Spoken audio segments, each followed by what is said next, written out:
карцином во диагностициран рано, кој што може да биде апсолутно во први стадиум, сепак на биопсија ќе излезе како петта група. Вториот тип на биопсија со игла е кор биопсија или биопсија со срцевина, која што е веќе малку по прецизен метод и за разлика од тенко иглината,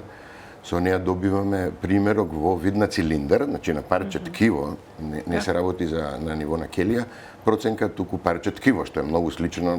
со оперативен материјал, само што тогаш е примерокот поголем. Хируршка биопсија, така да кога не можеме да бидеме сигурни дека примерокот земен со игла ќе биде адекватен на промената. Тие процедури вклучуваат кратка хируршка интервенција во операциона сала во општа анестезија, но пред да се започне со биопсијата, рентгенологот ни го маркира местото кое што треба да го биоптираме. Потоа пациентот откако ќе биде обележен, маркиран, се носи во операциона сала, каде што хируршки тим ја прави таа хируршка ексцизија на промената